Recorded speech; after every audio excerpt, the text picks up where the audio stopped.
Hello guys, आप सभी का स्वागत है I made my father in law के 16 पार्ट में। चलिए इसको शुरू करते हैं कि मिस्टर सेन के विला आया होता है। दरवाजे पे कहता है गुड इवनिंग जेन हाउ। और मिस्टर सेन, मैं यहाँ क्यों उसे मिलने आया हूँ। और क्या फू घर पर है? दोनों एक साथ कहते हैं। जेन हाउ कहता है कि वो मॉल गई है और मिस्टर सेन कहते हैं वो काम पर गई है।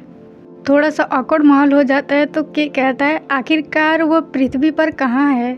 तो मिस्टर सेन कहते हैं मॉल और जेन हाउ कहता है काम पर। के पूछता है जब फू घर पर होती है तो मिस्टर सेन घर पर क्यों नहीं होते। और इसके अपोजिट मिस्टर सेन कहते हैं वास्तव में मुझे ऐसा नहीं लगता, क्या आपने उस पर ध्यान दिया जेन हाउ कहता है नहीं, ये असंभव है। और देखो गाइस, मिस्टर सेन जेन हाउ को चिमटी काट रहे हैं और जेन हाउ की हालत थोड़ा देखो। वो कहता है वास्तव में उसे देर हो जाएगी, तुम कल आ सकते हो। और मिस्टर सेन उसे चिमटी काटते हुए कहते हैं सही, फू कल घर पर होगी। तभी वहाँ पे एक पंख उड़ते हुए आ जाता है जिससे कि मिस्टर सेन चीख देते हैं और भांडा फूट जाता है, क्योंकि के सामने ही मिस्टर सेन फू में बदल जाते हैं। जेन हाउ ऑकवर्डनेस में हंस रहा होता है और के कहता है मिस्टर सेन और फू एक ही शरीर साझा कर रहे हैं, मैं सही था। जेन हाउ फू को दिखाते हुए कहता है क्या तुम फू की तलाश में नहीं थे? देखो वह मॉल से वापस आ गई है, अब उससे बात करो। और फू भी कहती है कि बहुत दिनों बाद मुलाकात हुई। और फू कहती है कि बहुत दिनों से मुलाकात नहीं हुई। ये सब सुन के कहता है क्या मैं बेवकूफ़ दिखाई देता हूँ? और जेन हाउ अपना सर पकड़ के कहता है आखिरकार इसका पर्दाफाश हो गया। और के हंसते हुए कहता मैं सही था। हाँ, यह मेडिकल कॉलेज की लैब है। जब भी मेरे पास समय होता है तो मैं यहाँ आकर रिसर्च करता हूँ। के ने जेन हाउ और फू के सर पे कुछ पहनाया होता है और जेन हाउ कहता है तो तुम रिसर्च करने के कारण अपने स्टडी पर ध्यान नहीं देते हो, मैं सही कह रहा हूँ है ना?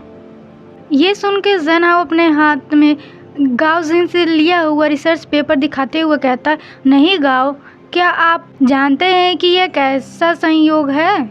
जिस प्रोजेक्ट पर मैं क्लास में काम कर रहा हूँ उसका कुछ लेना देना है जिसमें मैं अभी आपकी मदद करने जा रहा हूँ। मुझे इसका एहसास आज सुबह गाओजिन के ऑफिस में हुआ।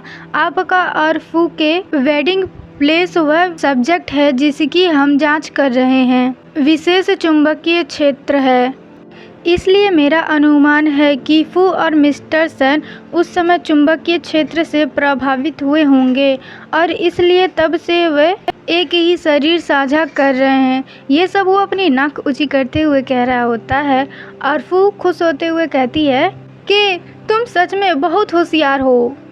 जेन हाउ भी खुश होते हुए कहता है तो गाओजिन तुम्हारा टीचर है। ये कह के वो गाओजिन के पास फ़ोन मिला के कहता है नमस्ते गाओजिन, आप क्या कर रहे हैं? और उसे यहाँ बुलाने ही वाला होता है तभी पीछे से के चिल्लाते हुए कहता है नहीं, बिल्कुल नहीं। और उन दोनों को एक फ़ाइल दिखाते हुए कहता है देखो, ये उन जानवरों का डेटा है जो बेस पर पाए गए। बिना किसी अपवाद के उन सभी को क्रूर प्रयोग और चिकित्सीय विच्छेदन का सामना करना पड़ा। क्या आप अलग थलग रहना चाहते हैं और सब्जेक्ट के रूप में आपके साथ व्यवहार किया जाएगा? यह कहकर वो फाइल बंद करता है। जेन हाउ और फू डर जाते हैं और वो कहता है तो अब मैं ही एकमात्र व्यक्ति हूँ जो आपकी मदद कर सकता हूँ। तो आइए प्रयोग शुरू करें। उस पर लेट जाओ, मुझे कुछ ऑपरेशन करने दीजिए और मिस्टर सेन को फू के शरीर से अलग किया जा सकता है। लेकिन फू कहती है क्या ये सीटी मशीन नहीं है? जेन हाउ भी कहता है वहाँ दो क्यों हैं? क्या मैं भी एक साथ बिजली से जगमगाऊंगा? के कहता है चिंता मत करो, सीटी मशीन सिर्फ एक सहायता है। फोकस आपके सिर पर brain wave charge transfer device पर है। सीटी मशीन को मेरे द्वारा प्राकृतिक चुंबकीय क्षेत्र का अनुसरण करने के लिए संशोधित किया गया है और फिर मैं आपके कॉर्टिकल थैलेमस गैर विशिष्ट प्रक्षेपण प्रणाली गतिविधि को बदलने के लिए चार्ज स्थानांतरित करूंगा। जब घटना घटी आप तीनों करंट के संपर्क में आए थे अब हमें उस समय की स्थिति को बहाल करने के लिए पूरी कोशिश करनी चाहिए, इसलिए हाउ को एक साथ होना चाहिए, समझे? किसी को भी समझ नहीं आया होगा, मैं दोबारा समझाती हूँ क्योंकि ये विज्ञान है भाई, मेरे को भी ज़्यादा कुछ समझ नहीं आता है। Brain wave charge transfer device, sir पे पहनने के बाद जो दिमाग के द्वारा तरंगे निकलेंगी उसको वो मशीन कैचअप करेगा। उसके बाद के बिजली के झटके देगा जिससे कि फू और मिस्टर सैन अलग हो जाएंगे। जैन हाउ को भी मिलेगा क्योंकि जैन हाउ भी उस वक्त वहीं पे मौजूद था, बेचारा बेफिजूल में झटके खाएगा। समझ में आया तो ठीक, वरना मैं इससे ज़्यादा नहीं समझा सकती।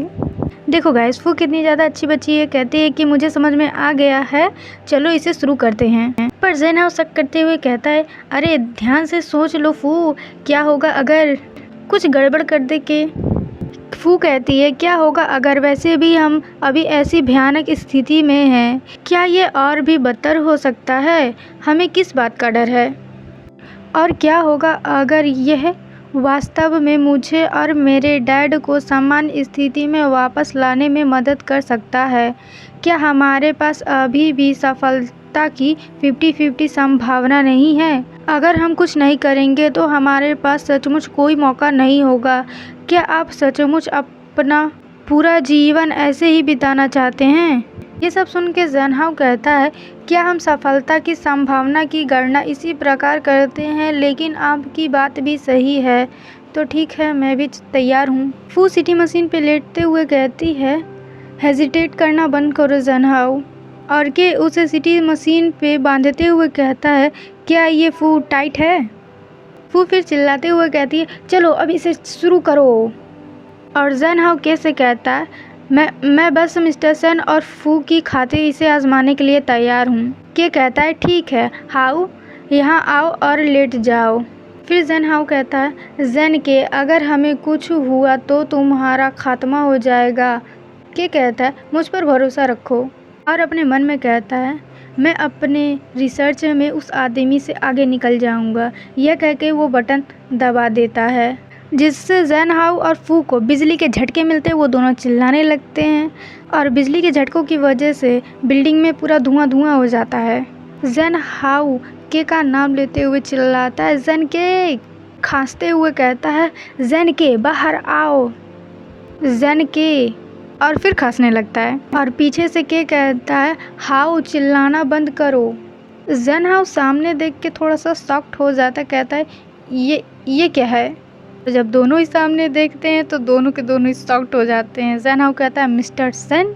और मिस्टर सैन का ये रूप काफ़ी ज़्यादा प्यारा है गाइस। चलिए अब मिलते हैं नेक्स्ट पार्ट में, देखेंगे क्या गड़बड़ घोटाला होता है। मुझे लाइक और सब्सक्राइब ज़रूर कर दीजिएगा ताकि मुझे मोटिवेशन मिल सके। Thank you guys.